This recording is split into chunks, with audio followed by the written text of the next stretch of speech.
Hi everybody, welcome to Quartzfest 2013, where we have 400 people out here so far. We've had seminars, I haven't counted them yet, but probably close to 100 seminars this week on a number of things from solar to amateur radio, RVing. And we've had satellite communications, we've had APRS updates, we've had just a number of things out here. Tomorrow morning, Dick Norton, the division director for the AOL for Southwestern Division, will be here, N6AA. Welcome again, Quartzfest 2013. I'm Steve, KO4QT, and Angel.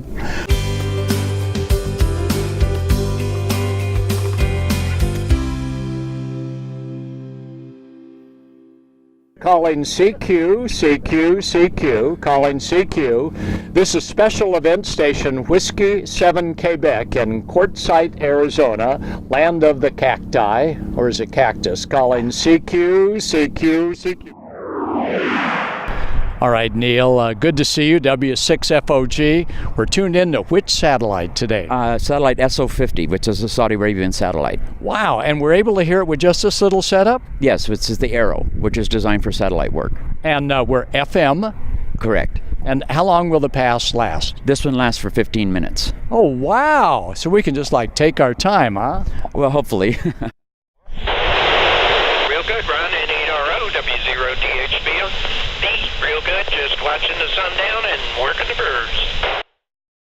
And we're here with Bayan, and he has all the goodies. Bayan, tell us about tea hunting. Well, what we like to do in amateur radio hunting, it's a way of hiding a transmitter and then try to find it, kind of like electronic hide and seek. Yeah. These are the kind of transmitters that we use. This is a little 9-volt battery-powered 15-milliwatt transmitter, and we were hiding a few of these out in the desert for people to go find.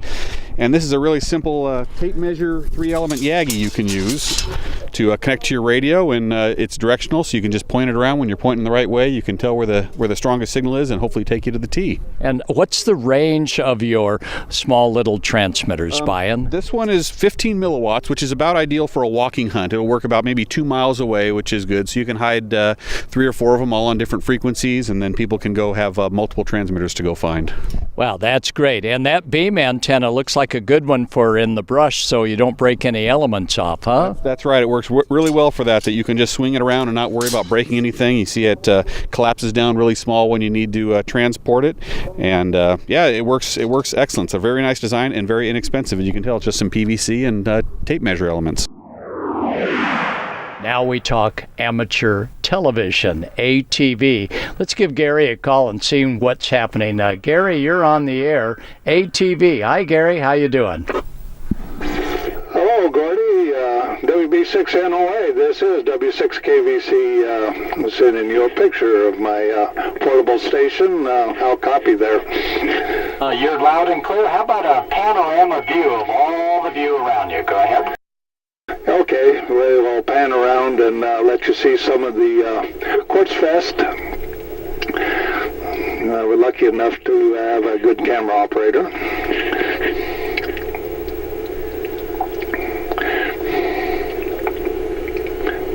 So this is amateur television.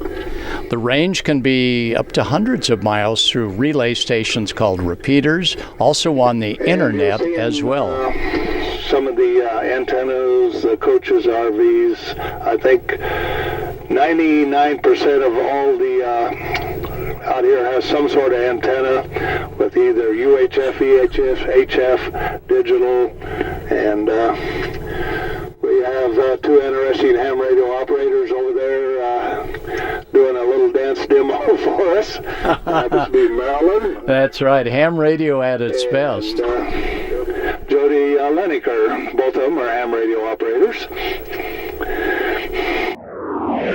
Roger has the answer for a great 10-meter and lower band mobile antenna. Hi, Rod. How are you today? Now, how did you configure that? Well, it's started out as a tongue wheel on a small boat trailer. Cut the wheel and the crank off and just used a swivel and added a little extra mount there for the antenna, and voila, there it is. Wow, let's see how it swivels down. Okay. Pull the handle and swivel it down.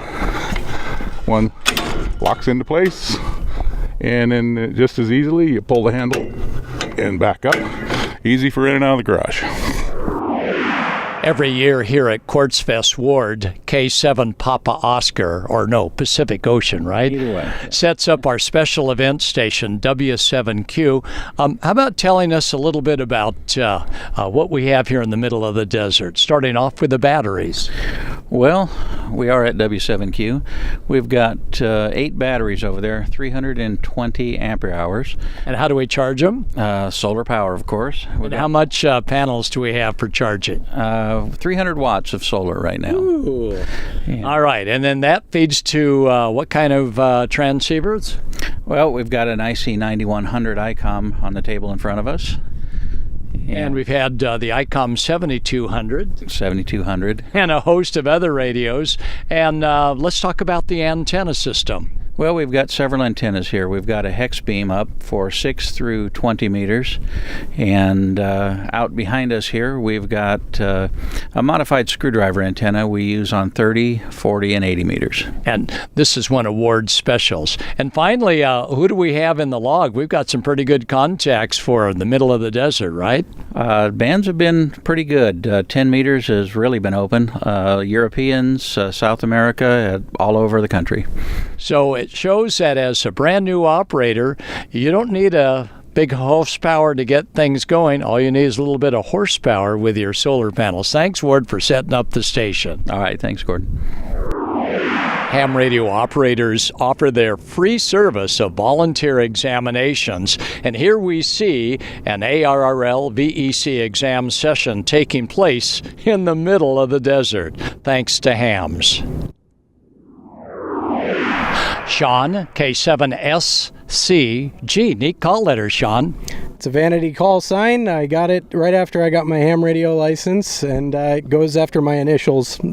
Oh, that's terrific. Now, Sean, as a aircraft pilot, what technology did you see here at this ham radio gathering that piques your interest? Well, a couple of days ago, I was introduced to APRS, and I found that very informative. Not only can I buy a radio that has APRS on it, but I can also add it to my existing FT60 Yaesu handheld radio, and I thought that was very interesting. That sure is. That's the Bionics device, and Bionics does a great job of providing that capability to almost any kind of handheld. So are we going to see you in the sky squawking your position soon? Absolutely. Over Phoenix.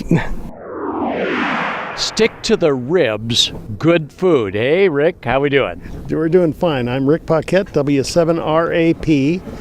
And our contribution to the Quartzfest is what we call affectionately the hobo stew. We discovered that one of the things that keeps hams together and also very active is a good chow. And so what we do is once a year we get together and we start these pots, and we basically ask everybody to bring a can of something that's really good, and we make it into a big stew, and we make 3 different pots of that stew. We make a mild and a medium and a nice hot one.